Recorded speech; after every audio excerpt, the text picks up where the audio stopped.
Sarah never thought her nightly streaming sessions would become something she'd dread, but that cold October evening changed everything she thought she knew about the safety of her own home. It started like any other night when she'd settled into her gaming chair, the familiar glow of her monitors casting dancing shadows across the walls of her converted basement office. And she'd been building quite the following with her horror content reactions, where viewers would submit their favorite spine-chilling videos for her to watch live. Her setup was perfect for streaming, positioned right next to a large basement window that during daylight hours offered her glimpses of the quiet suburban neighborhood.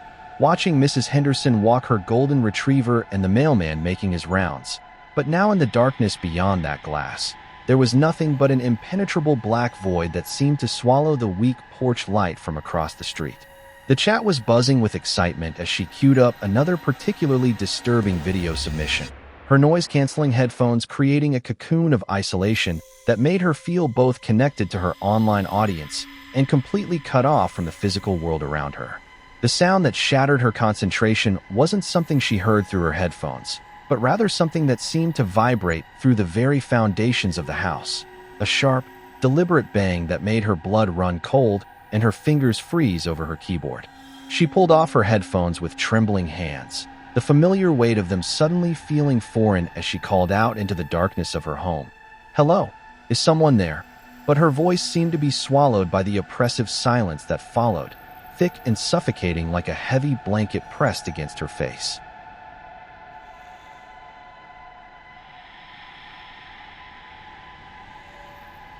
After explaining to her confused viewers that she needed to investigate, she forced herself to leave the safety of her streaming setup and venture through the house, checking every door, every window, every corner where something might have fallen or been disturbed, but everything was exactly as she'd left it, pristine and undisturbed.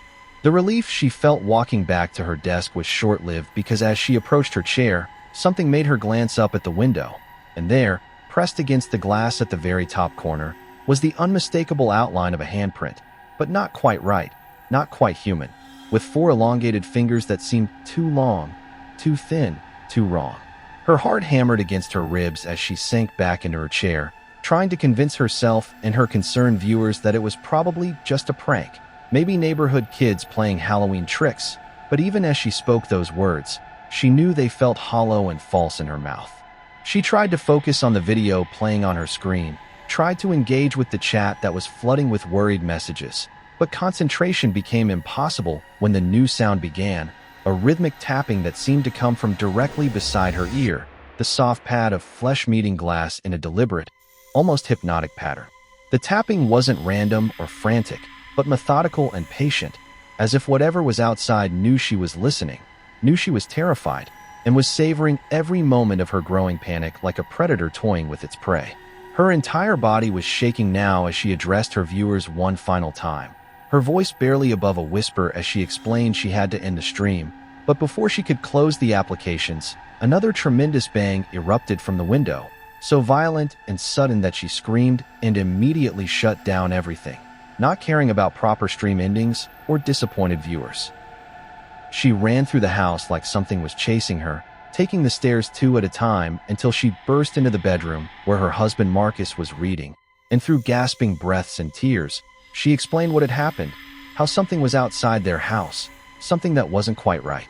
Marcus held her close as she trembled against his chest, his rational mind trying to offer logical explanations even as he felt the fear radiating from her body. But their whispered conversation was interrupted by a sound that made both of them freeze in absolute terror. The sound that drifted up to their second-story bedroom was unlike anything either of them had ever heard. Not quite human, but not quite animal either. A wailing, howling scream that seemed to carry both rage and hunger in its otherworldly tone. They moved to the window and shut off the air conditioner, and in the sudden silence, they could hear it more clearly, that terrible sound that seemed to be moving slowly away from their house, growing fainter but somehow more menacing as it retreated into the darkness. Sarah never streamed from that basement office again, and though they eventually moved to a new house across town, she still sometimes wakes in the middle of the night, convinced she can hear that methodical tapping on glass, and the memory of those 4 impossibly long fingers pressed against her window haunts every reflection she sees. Because some encounters leave marks that go far deeper than handprints on glass, and some watchers never really stop watching, no matter how far you run.